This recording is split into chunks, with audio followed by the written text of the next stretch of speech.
Hello everybody and welcome back to Yu-Gi-Oh! Explained! Last time we covered the anime and the various series that have released over the years.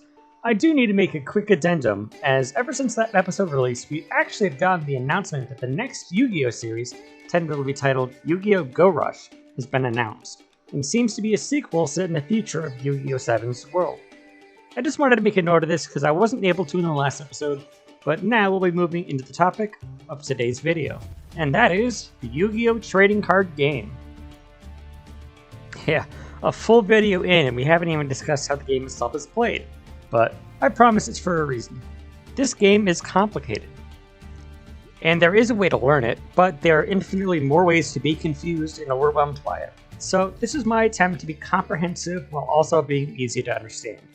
So I'll be breaking this video into a few different videos. Types of cards, types of games, rules of those games, and then deck building tips. And this is Ryan from the future because the types of cards portion of this video grew crazily larger than I initially imagined it. It's going to be in its own video with the tutorial on the types of games, rules, and deck building tips will be the next video. I think it's kind of hard to understand the rules of a game if you don't understand what the cards are, or even the first thing about what they do. So here lies the logic of how this video will flow. In the description will be timestamps to the category and subcategory of the topic you want to learn more about. But please understand this is a very introductory lesson, and not absolutely 100% everything you need to be a master about any of these topics. I'll post some of the links in the description and call out some specific other creators who focus on certain parts of the card and video game aspects of Yu-Gi-Oh! That I highly recommend checking out if one or more parts of these interest you. With that out of the way, let's get ready to duel! Alright, so Yu-Gi-Oh! Cards are kind of like an optical illusion. Just plastering these all over the screen and they look like a mess of jumbled information and numbers and images. Nah, Mom, please, it's too much. But there is a logic to these, and I'll help break these cards down bit by bit. First and foremost, we have three different types of cards. Monster cards, spell cards, and trap cards. These designations go deeper and have a bunch of different subsections that we'll cover, but looking from a bird's eye view up, this is what we have. Monster cards are the bread and butter of your deck. They house the creatures that in most cases you'll be using to claim victory. Here at the top we have the name of this monster here, the Dark Magician. Pretty iconic monster for fans of the anime, as this was primarily used by Yugi. Right to the right of the monster's name is the monster's attribute. This is an elemental value that can be one of 6 elements: wind, water, fire, earth, dark, and light. In most cases, this is obvious to the monster it's attributed to, like our Dark Magician here is Dark Attribute. This doesn't have any immediate effect on our monster, but it can determine what spell or other effects can affect our monster here. I'll bring this up later. Next, these orange dots with the stars in them are what's known as a monster's level. We'll get into more about this in the game rules, but generally, a higher level monster usually denotes or implies its strength. Higher level monsters will often require the sacrifice of lower level monsters to summon them out. Dark Magician here is a level 7 monster. Again, we'll go over more of this later, but if we were hypothetically wanting to summon this monster out, typically we would need to sacrifice or tribute 2 monsters in order to bring it out.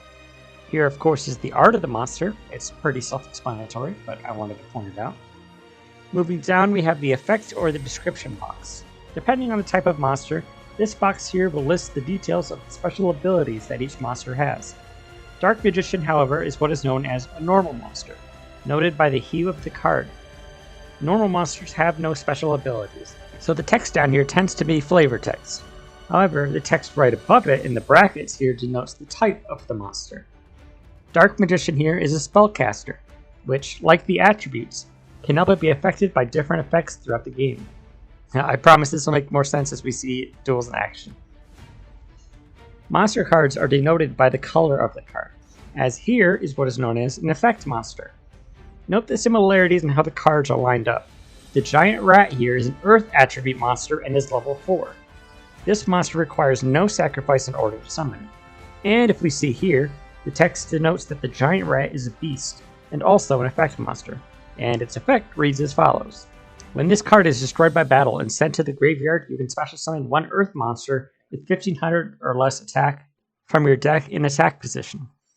Now, I know that this has some terms we haven't gone over, but we do recognize that it's an earth monster it calls for.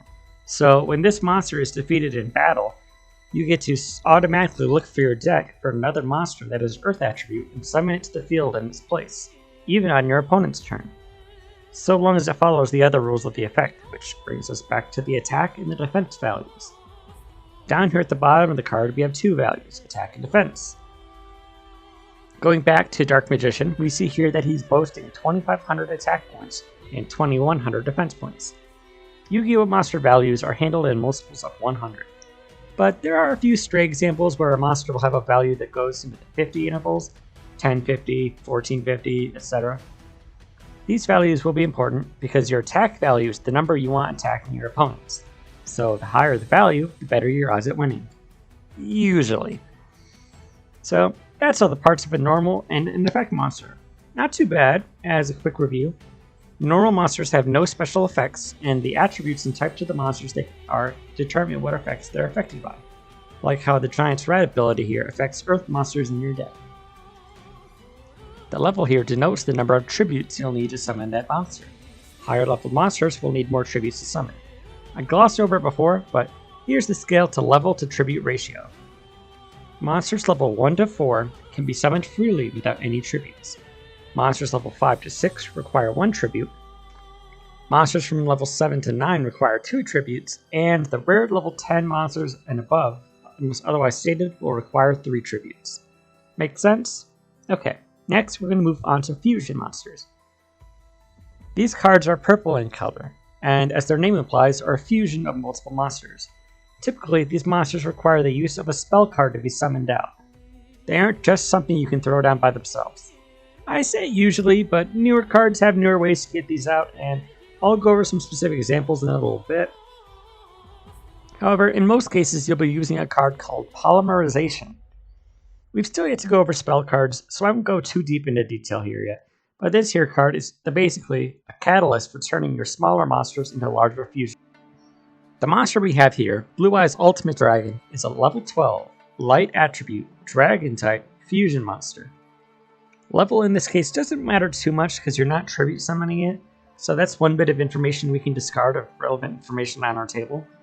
Here, fusion monsters have a lot of similarities to the monsters we've had before. Blue Eyes Ultimate here, in its card text box, says it needs 3 Blue Eyes White Dragon monsters in order to fusion summon it, which looks like this, another familiar monster to fans of the anime. Now, Blue Eyes itself is a level 8 light attribute dragon monster, meaning it requires 2 tribute summons to get out. By and large, fusions are usually large sources of power in the deck, and we can see here that Blue Eyes Ultimate is boasting some very large attack prowess at 4,500 attack. However, the fact that it does not have any special abilities does hinder its usefulness by a lot. It's a beat stick that does high damage, but is quite hard to get it out, so its usefulness leaves a lot to be desired. Let's take a look at another familiar example of a card from the anime, the Red Eyes Black Dragon. This is another normal monster who's level 7 dark attribute dragon type monster. It's a normal monster, so it has no special effects. With 2400 attack, this is honestly pretty low for a monster that requires 2 tributes. Typically you'd want something that has Blue Eyes level of strength at 3000 attack or more. However, Red Eyes does have something over the Blue Eyes White Dragon in a related fusion monster, the Red Eyes Slash Dragon.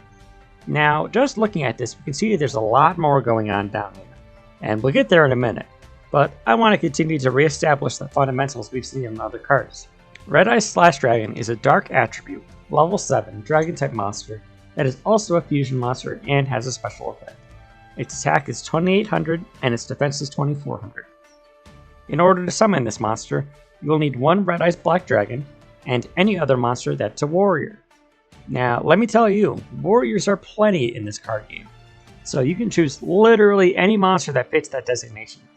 The good thing about the fusion monster being good is how easy it is to bring it out. So with this, it can be really easy to bring out this dragon.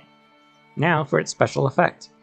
When this card declares an attack, you can target 1 warrior monster in your GY, which in this case GY is shorthand for graveyard. You can target 1 warrior monster in your graveyard and equip it to this monster as an equipped spell card that gives this card 200 attack. Okay, so we're still seeing some more stuff about spell cards, and we'll still go over this in more detail after. But for the purpose of this explanation, as in the name, an equipped spell card is a spell card that equips to a selected monster. Usually it'd give it some sort of positive effect. So, now parsing this, you can take any one warrior monster in your graveyard and bring it back to the field and equip it to the Red Eyes Slash Dragon and give it a 200 attack power boost, making it now have 3000 attack. And you're guaranteed to have a warrior type monster in the graveyard if you have this card out on the field, as it requires one warrior type monster to fusion summon.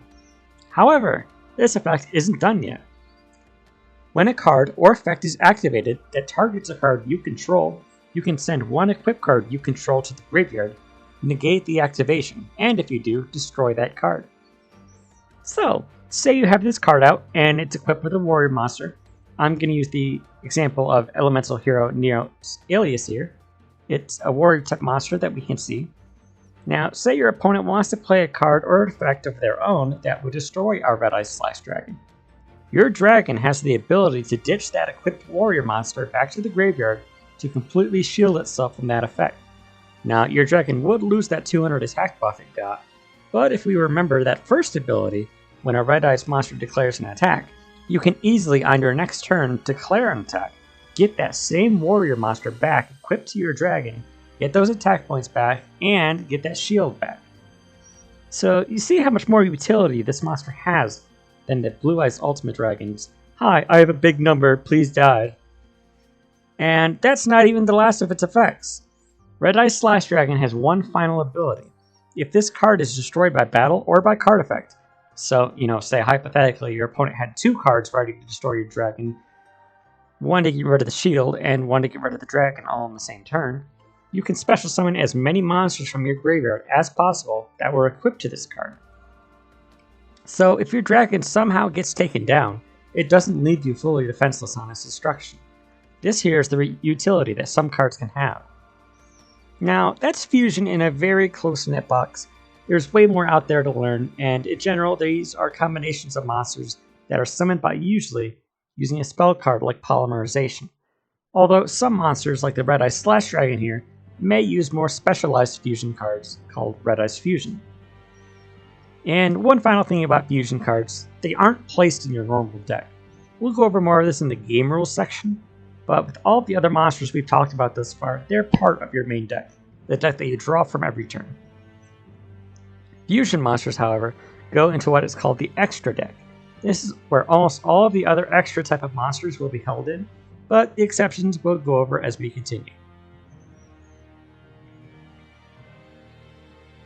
Starting off next, we have Ritual Monsters. These cards are one of two to be denoted with this distinctive blue coloring, but as we'll come to see soon later on, there's a bit more obvious visual differences between them. Ritual Monsters are similar to Fusion Monsters in the fact that they require a spell card in order to summon their monsters out. Now, Ritual cards were a lot more different to Fusion cards back in the day, as they didn't have a uniform card to Ritual summon every single monster like Fusions had with Polymerization. But now that Fusions have branched out with more and more specified Fusion cards, Rituals don't really have that distinction anymore. Overall, Ritual Monsters are probably the hardest form of monster card to work with, as they don't reside in the extra deck. So the risk with running these guys in your deck is you run a very real chance of drawing into them without any of the materials in your hand. Or you draw the material without ever drawing into them. Meaning you have a dud in your hand until you're able to draw what you need. Now, this monster here is a hand-picked example I chose of a really good Ritual monster. This is the Blue Eyes Chaos Max Dragon, and yes, these names can get real long. People tend to shorten it to Chaos Max Dragon. This monster requires the spell card Chaos Form, which effect reads, this card can be used to ritual summon any Chaos or Blackluster Soldier ritual monster. You must also tribute monsters from your hand or field, and or banish Blue Eyes White Dragon or Dark Magician from your graveyard, whose total levels exactly equal the level of the Chaos or Blackluster Soldier ritual monster you ritual summon. So this card here works for more than just the Blue Eyes Chaos Max Dragon, but for the purposes of this demonstration, we'll only concern ourselves with the effects of summoning our dragon out. So here it specifies two things, a Blue Eyes White Dragon and or a monster that has a level count that is the same as the monster we're trying to summon. So moving back to Chaos Max, we can see here that its level is 8.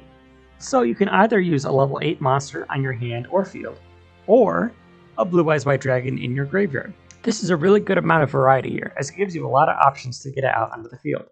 Now, Blue Eyes can be a pretty worthy resource, as well as any other level 8 monster.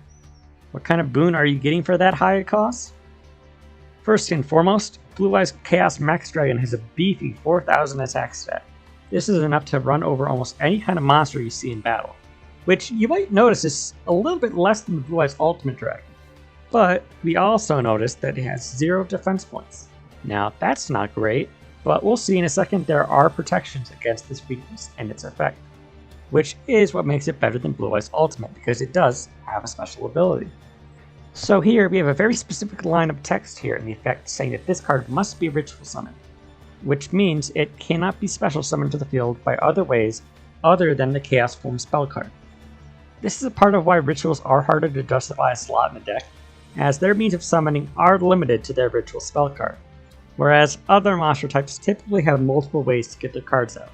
But not all is bad, as the next section here is saying that your opponent cannot target this card with effects, and it cannot be destroyed by your opponent's card effects.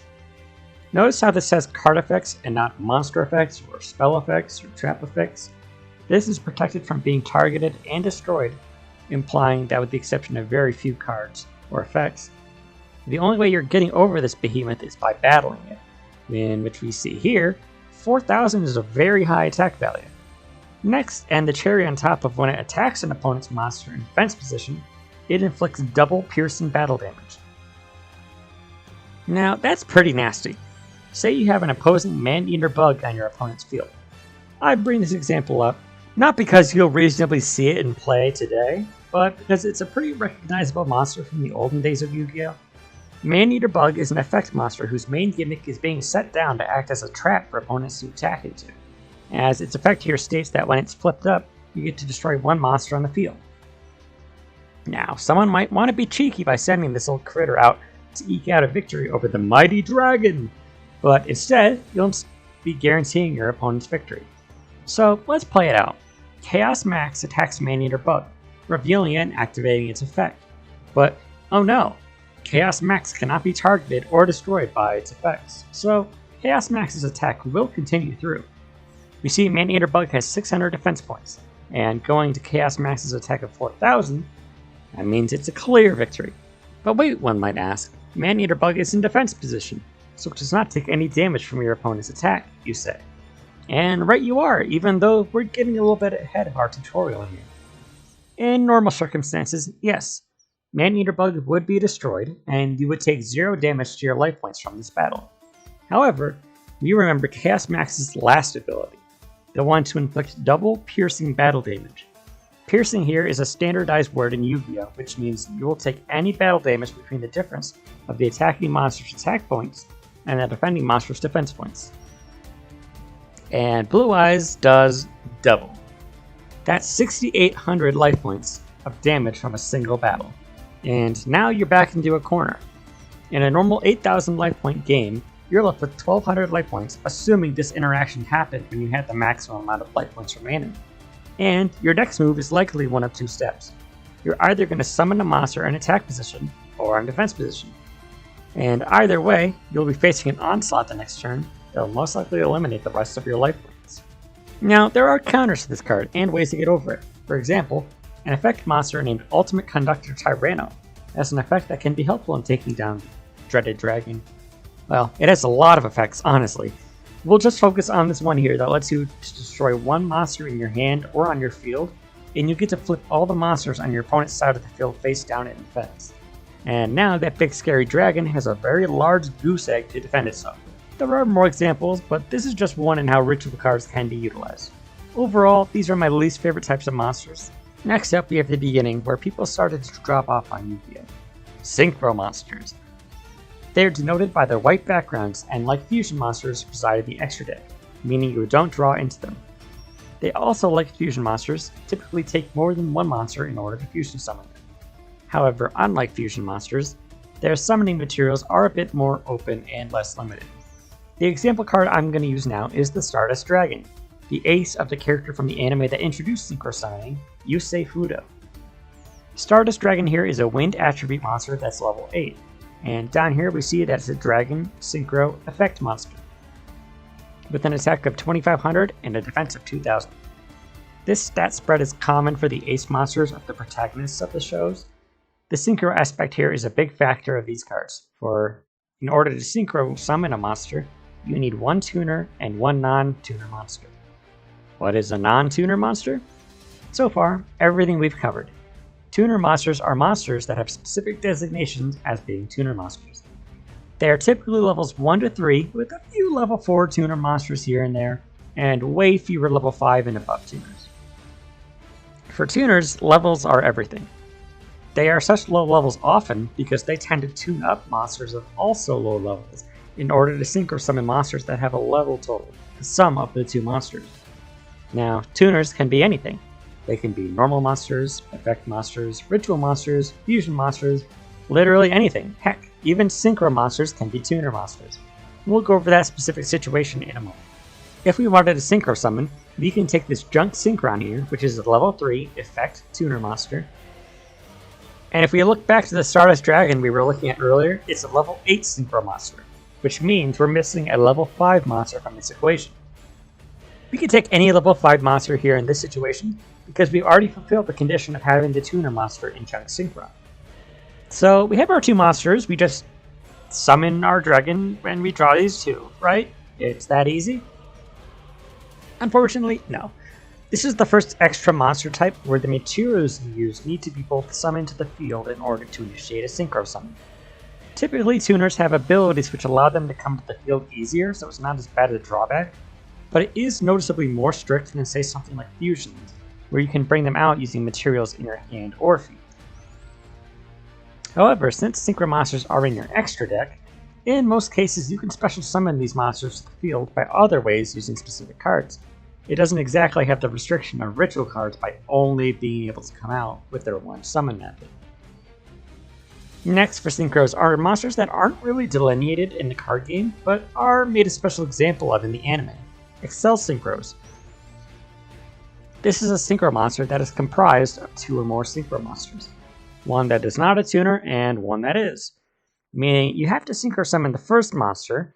In this case we'll use Stardust Dragon like we did before, and we'll use that Junk Synchron and whatever level 5 monster we decided to use here. Then we'll need to synchro summon Formula Synchron.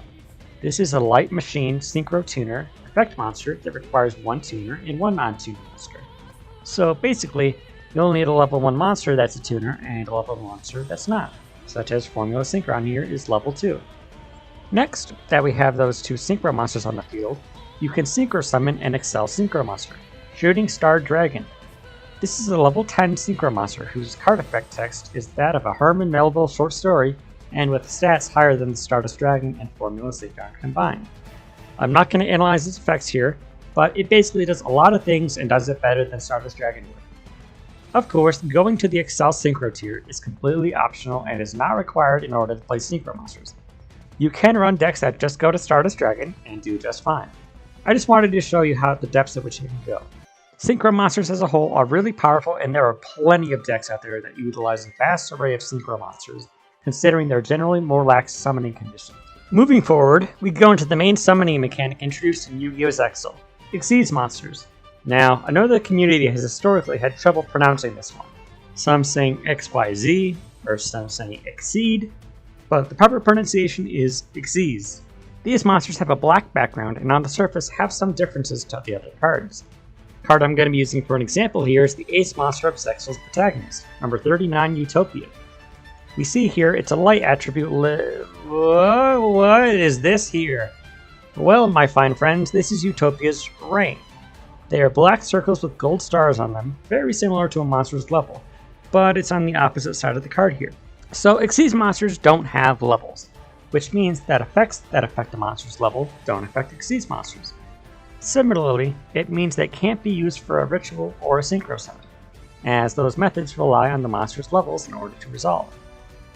Other than that, another difference with XYZ monsters comes from how they're summoned. Right here, we see their summoning mechanics right above the card text, 2 level 4 monsters. So similar to synchro summoning, you'll need monsters with certain levels to be on the field in order to initiate an XYZ summon. In this case, and is the case with other XYZ monsters, the requirements will be monsters of the same level. So here we have 2 level 4 monsters needing to be on the field in order to summon out Utopia. However, there is another explicit difference in what happens to the monsters that you sacrifice in order to make the summon. With fusions, rituals, and synchro summons thus far, the monsters you use go to the graveyard as the new monster is summoned out.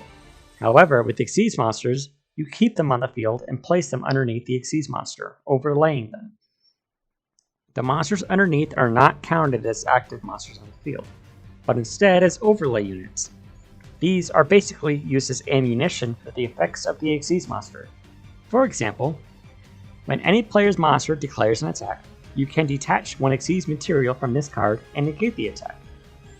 When this card is targeted for an attack while it has no XYZ materials, destroy this card. So here we have a pretty good effect and also a system of checks and balances. A method to defeat this card if you brought your back against the wall. Like the previous monsters, XYZ Monsters are kept in the extra deck. One final note about XYZ Monsters is a topic known as XYZ Evolution. This is similar to how Synchro Monsters could combine to create Excel Synchro Monsters, higher tiered monsters that have better stats and abilities. Here, XYZ Evolutions will use other XYZ Monsters as their material for summoning, and will also keep any overlay units that the original XYZ Monster had.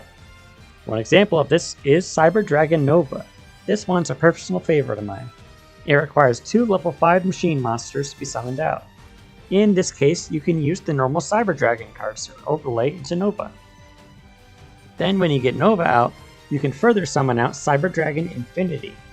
As while normally Infinity requires 3 level 6 machine type monsters, its effect here denotes that Cyber Dragon Nova itself is usable for material. Moving forward now, we go to Yu-Gi-Oh! Arc 5's introduction of Pendulum Monsters. Pendulums are the hardest monsters to talk about, and are where most people in the community denote as their least favorite monster type, if not rituals. These are monsters that are in part half monster and half spell. And as we see here, they are half the color that they normally are, like an effect monster here, and half green on the bottom to denote their half spell. I know we haven't fully gone over spells yet, but basically they have 2 sets of effects, like effect monsters where you follow depending on where you face on field. Also, important note, Pendulum Monsters primarily exist within the main deck, similar to Ritual Monsters, so you will draw into these. You can normal summon it in the monster zone, like a monster that has attack and defense points, and then you'd use the effect down here like an effect monster. Or you can place it down in the spell and trap card zone as a spell card that remains on the field, and use this effect up here, ignoring the stats and the other effects. However, when you play a Pendulum Monster in the spell and trap card zone for one, you can place 2 down and perform an action called Setting the Pendulum Scale.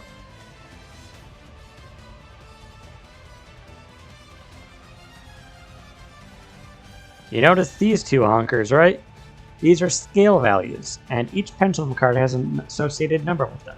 And in all cases, the number here on the left and the right are the same. So, Odd Eye's Pendulum Dragon scale value is 4 here. Another example here is of the card Time Gazer Magician, who has a scale value of 8. What do these numbers mean, you might ask? Well, when you have 2 Pendulum cards summoned as spells in what's known as the Pendulum Zone, or otherwise known as their spaces in the spell and trap card zones that you can keep things organized, you can successfully set the Pendulum scale with the values of 4 and 8. This will now allow you to Pendulum Summon, a unique way to special summon monsters out from your hand. You see, you can set the scale with any sort of value, and if you have the scale set in what we have here, you can freely summon out to the field any monster that has a level in between the scale values we've set. So in this example, if we have any level 5, 6, or 7 monsters in our hand, we'll be able to dump them out on the field for free. The best case example is to get a monster with a low value scale, such as the Stargazer Magician, whose scale is 1, alongside the Time Gazer Magician, which we brought out as an example earlier. Meaning, you can Pendulum Summon any monster in your hand for free that is levels 2, 3, 4, 5, 6, or 7. This can allow you to freely continue to summon further by Synchro and XYZ summoning. Pendulum Monsters are sort of like tuner monsters, in the sense that other types of monsters can also be Pendulum Monsters, like fusions, XYZ, rituals. The only difference is that they mostly exist in the extra deck, except by drawing them in your hand. So setting the Pendulum scale with them is a bit more involved, with the exception of the rituals, of course, because they're going to be into your pendant. And the final thing with pendulums is that when they leave the field, they do not go to the graveyard like any other monster card. They instead make their own sort of graveyard face up in the extra deck. This means that the effects that special summon monsters or affect monsters in the graveyard cannot affect them. However, other Pendulum Monsters effects tend to help bring them back to the field with their own effects.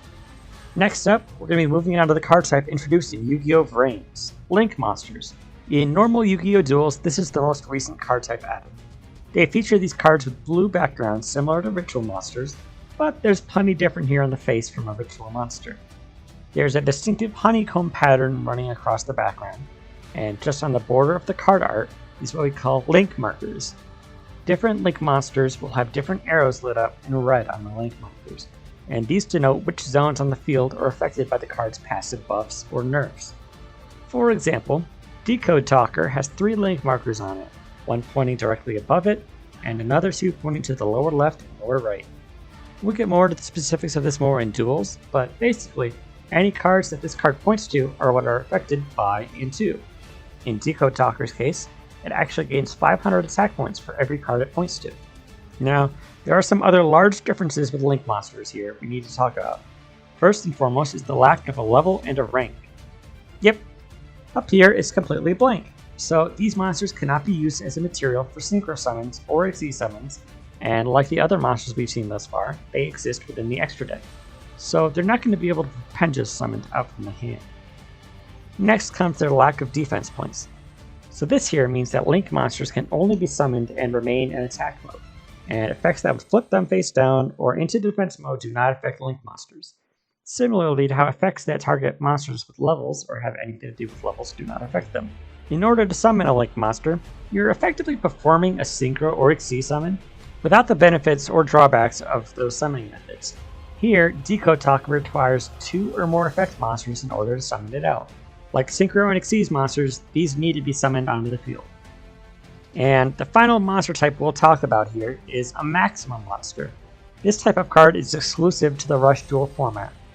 This type of dueling used within YuGiOh 7s. This is a large boss monster that's made up of multiple pieces. Each piece has its own separate attack and defense values alongside a maximum attack value for when they're all on the field together.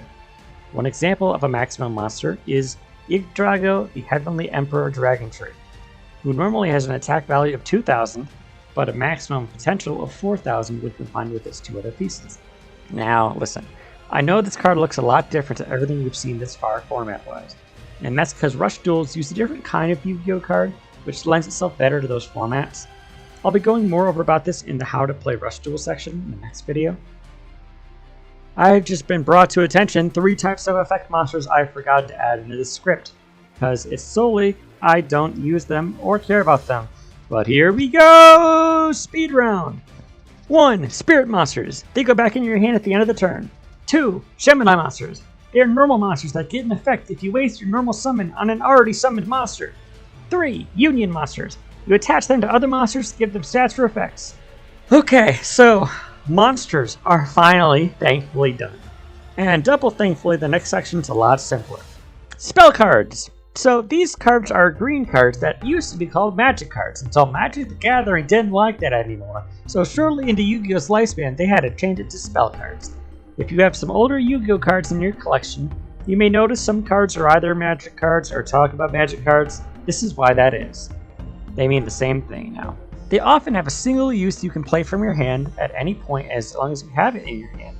And they have that advantage over trap cards, which we'll go over in a moment. We've seen a few examples of spell cards in the previous sections, but for shits and giggles, let's bring back Raigeki into the mix.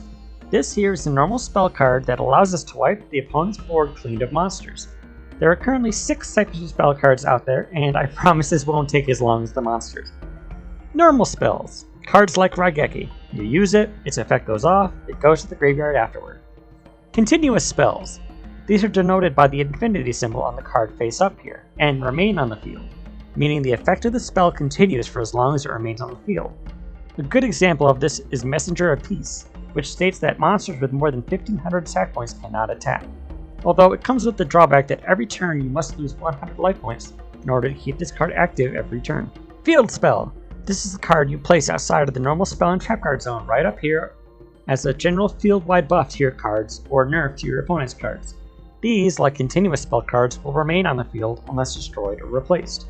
One simple example of a field spell is Umi, which grants a 200 attack and defense buff to all fish, sea serpent, thunder, and aqua monsters, and a 200 attack and defense nerf to all machine and pyro monsters. Quick play spells are spells that have higher priority than other spells, and if they're placed face down in the field, they can be activated on your opponent's turn. A good example of this is Twin Twisters. This lets you discard one card from your hand in order to target 2 spell and trap cards on the field and get rid of them. Equip spell cards are cards that attach and equip to one specific monster to give them a unique ability or buff to its stats. United We Stand is a solid one that gives any selected monster 800 extra attack and defense points for every monster you've summoned on the field. And finally, we have Ritual spell cards, which, as we discussed previously in the Ritual Monster section, are the only way you can summon out Ritual cards. The Chaos Form card we discussed back then is a perfect example of this. Next, we're going to move on to Trap cards. Trap cards are typically cards that focus more on harming your opponent, but can offer methods of protection. They differ, however, from spell cards, as in order to benefit from their effects, you must set them for one turn before they become active. What this means is if you place a trap card face down on the field, you must wait until your opponent's turn before you can activate it. And typically, although not always, they are activated in response to an opponent's action. Hence the ever-popular phrase, "You triggered my trap card!" These cards have a purplish red border, which are lighter than fusion cards, and they have the same priority as quick play spells, and higher priority than every other non-play quick. There are 3 types of trap cards, but I'll feel remiss if I don't mention the fact that the manga has 2 exclusive trap card types, being equip traps and field traps, which act identically to the equip and spell cards that we previously discussed. But for the first kind, we have normal traps. These are your everyday trap cards, and we'll use Trap Hole as an example. It's classic. Set it face down on your turn, and then on your opponent's turn, when they summon a monster over 1,000 attack points, boom, they fall into the hole and get destroyed. Continuous traps have the ability to remain on the field, and one example here is the trap card Gravity Bind. This card makes it so monsters over level 4 cannot attack, which, as a side note, monsters that do not have a level like ACs or Link monsters get to ignore this card entirely. And finally, counter traps. These are denoted by the small arrow next to the trap card designation, and are the highest priority card in the game. In Yu-Gi-Oh!, traps, spells, and monster effects have the honor of going back and forth in high level play with "no you, no you, no you" arguments back and forth.